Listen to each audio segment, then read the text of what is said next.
But Regis is an author. He authored a book called Get Out of Credit Prison. Can you tell me a little bit more about Regis Sauger? Regis Sauger is a 76-year-old former PGA pro, golf designer, golf course developer, who became impassioned with the credit and the finance industry because of what happened with the RTC on his golf course. They basically just put him out of business in about an hour. So he authored a book, as I said, the Get Out of Credit Prison, where he learned all about the credit industry and what was happening and the laws that were being broken. Then, several years ago, he started with a quiet title theory, the lost note theory. The lost note theory is simply saying that if the lender doesn't have the note to present at trial, then they don't have any ownership in that note. So what happened 5 years ago is there wasn't enough litigation, there certainly wasn't enough press in regards to what was happening in the financial arena, so he didn't get much traction with that. Now that we're having this meltdown in the financial industries, you know, it's evident that people are losing their homes. People are losing their homes to banks that never had any skin in the game in the first place. And the reason that happened was because of securitization.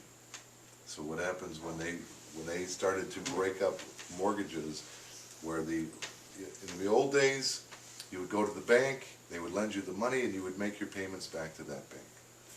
When they deregulated banks and insurance companies, that allowed them to securitize the mortgages, meaning that they were having investors, not the banks, but investors were buying those notes. When that happened, it completely ruined the chain of title on your property. And everything truly comes down to title. If they don't have title on your property, they cannot foreclose. If they have no rights to your property because of assignments that were done improperly, they cannot foreclose. And most people know that if you try to do a modification with your current lender, they're going to tell you that you have to be at least 90 days late before they'll speak to you. And the reason that they do that is because they have, again, no rights to your note. They can't change the note that was signed over to the investor. So because they can't make changes to the note, they have to allow it to default first. When it defaults, the loan gets paid off. When the loan gets paid off, that investor, that pretender lender, if you will, is now in charge of anything that happens with that loan. And they collect all of the payments from you. The investors were already paid off through the insurance company. How can the investor get paid off multiple times? Well, what happens is when it's called a derivative. These derivatives are insurance policies. Now, you and I own a home. If I am only allowed to put one insurance policy on my home, but in the derivatives market, in the securitization of loans, it allows several people to put an insurance policy against my home. You can have up to 30 insurance policies on my house, 30 different people. And if my house burns down, that insurance company has to pay every one of those, which is what happened to AIG when they got bailed out. Well, that seems illegal, Don. It doesn't seem like that should be allowed. Well, it's fraud in the umpth degree, but the problem with that is everyone that is in charge of the financial, on the government side, formerly worked for the banks. They cannot throw themselves under the bus by saying, yeah, these things happened, this fraud was committed. We fractionalized the loan. We bifractionalized the note and mortgage, which means that you've separated the two. And the law of 1871, as old as that law is, it still says that you cannot separate the note from the mortgage. And if you do, they become null and void. But what about MERS? MERS is the Mortgage Electronic Recording Services that was put together by the 5 major banks, and what they developed that for was so that they could put all the notes into that system, electronically record them, digitize them. But what about MERS? Well, what about MERS? I thought that they held all the mortgages. That separates the... No, they're just a document collection company. So they took all the mortgages, and again, they electronically scanned them, destroyed the originals, and that's how they're able to transfer paperwork back and forth from one investor to the other without having to record in the counties the assignments of the mortgage. The MERS, as their own admittance, said that they are only a nominee, they are not an assignee of the mortgage. So if they're not an assignee, they cannot assign that mortgage off to any other servicing company by law. But yet, they do it every day. And that's where we get title screw-ups, or mess-ups, because the assignment of the mortgage, it changes from servicer to servicer, but they never record those assignments. And when that happens, you get what's called a cloud on the title. If you have a cloud on the title, you cannot sell your property. The bank can't sell your property. So we have thousands, millions of loans that have been foreclosed on, and you have banks that are taking properties from homeowners that never had any skin in the first place. Do you always know if there is a cloud on the title? You don't unless somebody does a title exam for you. You would have to do a title exam to see where that break in the chain of title occurred. Could have happened, it did happen the moment that you signed your note, because when you signed your note, you didn't sign it over to the bank that you were sitting with, it went immediately into the trust. And when it went into the trust, it fractionalized the note in the mortgage. And what was your question? Let me... And does a person always know if there is a cloud on their title? No, again, until they try to sell it, or if they try to buy a home and they do a title exam, it's going to show them, again, where there was a break in the chain of title. So the title exam always shows any break of chain? It should, yes, if they do the proper title exam. If you do an abstract search going back 42 years, it will show the entire history of that title. You may have Bank of America that's foreclosing on you, but you took your loan out with U.S. Bank. If U.S. Bank didn't transfer the servicing of that mortgage to Bank of America has no rights legally to foreclose on you. And I'm just using those two banks, but it's Deutsche Bank, it's Countrywide, Bank of America, Chase, you name it. Once that loan went into the MERS system, it was split. The MERS system has no rights to transfer the servicing of that loan, so therefore it is illegal. There's a cloud on the title. Okay, let's get back to the securitization side. How can somebody know if the insurance has indeed paid off their defaulted loan? Well, what they would have to do is they would have to order a securitization and a Bloomberg financial report. The securitization report is going to show you the path that that loan took to get to the investors. The financial report is going to show you exactly who owns the loan now and if that loan was paid off. And in that trust, there's called tranches. The tranches are levels of risk that a loan has to take, the different loans go into according to the investors. So you would have a AAA borrower, 800 credit scores, never missed a payment on anything, money in the bank, that would go in the A tranche. Somebody that would go in the Z tranche would be a toxic loan or a ninja loan.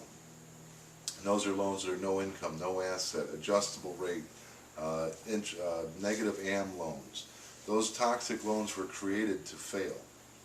And the reason that they were created to fail was because they were insured up to 30 times their face value. So does that mean that if the insurance company is paying off these tranches, that the mortgage and note on the house is paid off? Yes, the note's paid off. The mortgage is not released, but the note is paid off. The note is the promise to pay. That's the contract. The mortgage is the security instrument securing that contract as a collateral. If the note is paid off, because of whatever reason, you hit the lottery and paid it off, your insurance company paid it off, it burned to the ground and the insurance company paid off to the bank, it's still paid off. So whether it's your mortgage insurance, your homeowner's insurance, or the securitization insurance or the derivative that's on that home, if it's paid, it's paid. The difference is, when I put insurance on my house and it burns down, I'm only getting the value of the house. When the banks did it, they're getting 30 times the value of the house. So how can the bank foreclose on somebody if they've already been paid? Well, because the court system's kind of set up that way. Who's gonna think that the bank's gonna walk in and lie to the court saying that they own it when they truly do not own it? So again, the other thing is that 97% of the people that are foreclosed on simply walk away from their house without putting up a fight. So they come into the bank into the court system? The banks come into the court system and nobody even challenges to them? No, they do a lot of what's called rocket dockets, where the banks are going to sit there, the judge is going to have his docket in front of them, they're going to present the case. Did the bank's there? Is the homeowner there? No, they're not. If they're not, the bank wins by default. It gets a judgment. That judgment of foreclosure will allow them to turn around and sell that property in a sheriff's sale. Now, when you go to buy that house in a sheriff's sale, and we just had a circumstance down in Fort Myers, Florida, an investor, real estate investor, bought the property for $153,000, put about $80,000 in home improvements in it, had been issued a special warranty deed which only covered the bank on title from the time the bank took it over until the borrower bought it. What happened was there was not clear title on that property, and the property reverted back to the original owner that was foreclosed on, showing it as free and clear. The person that bought the house could not refinance because they were not in title, and the only thing they got paid back from the title insurance company was the initial purchase price. They lost their improvement money. Well, that doesn't sound very good. Not for Why would them. they accept a special warranty deed? Special warranty deed, why would a home buyer accept a special warranty deed? Because they don't know any better in most cases. And again, a special warranty deed doesn't cover back for the entire history of the homeowner. It only covers from the time the bank took it over from the foreclosure or bought the house from the sheriff's sale until the time that they sold it to the investor. So you're teaching a workshop on how to take these bank fraud situations into the courts. Who are the workshops geared towards? Right now we're geared towards the real estate agents, real estate investors, and attorneys. Because a lot of attorneys love them to death. We have to have them, but they only specialize in certain areas of law. If you're a bankruptcy attorney and you have someone that comes to you because they're in foreclosure, they're going to lose their home. Bankruptcy will only delay the foreclosure process. It doesn't keep you in your home. So that's what they recommend. If they have another option of saying, listen, we can see that your loan was paid off through this report, we have all the evidence that fraud was committed in the first place, maybe we can file a quiet title action, bring the actual true lender in due course to the home or into the courtroom, and when we do that, one of two things are going to happen, and it's a win-win situation. If the bank doesn't show up, you win by default. You get your house free and clear. And again, we're not pushing for free and clear program, we're just telling you that's the law. Secondly, if the bank does show up, then you can negotiate with the bank to settle your debt, whether it's for a fraction of what you owe on it, to do a modification, a principal reduction. But again, if you're dealing with the pretender lenders, they have no choice, they have no option other than to foreclose on you. And they cannot work with you on a modification because they just don't work. They won't talk to you until you're 90 days past due. Who wants to destroy your credit just so you can reduce your monthly payment on your mortgage? Would a person's credit be repaired in that situation if they negotiate with the bank in court? That could be part of the negotiation, that they remove the negative trade line from the credit report. But in the process of getting the discovery, when you do a qualified written request with the lender, what that does is tell them that that loan is in dispute. As long as that loan is in dispute by law, they cannot report to the credit agencies.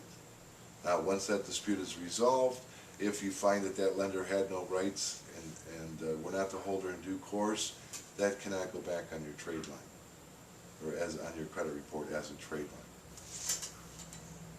Okay, what's the best scenario in bringing an individual who's either upside down in their house or in foreclosure? What's the best scenario for them to go to the bank, and how would they really get a new loan? They've already ruined their credit. How could they get a new loan and work out a deal in this whole matter if they show that the banks were fraudulent? The best client, the best person to go after in this scenario is the person that has not defaulted yet. It's somebody that's upside down. They're still making their payments as agreed. They see in the very near future that they're not going to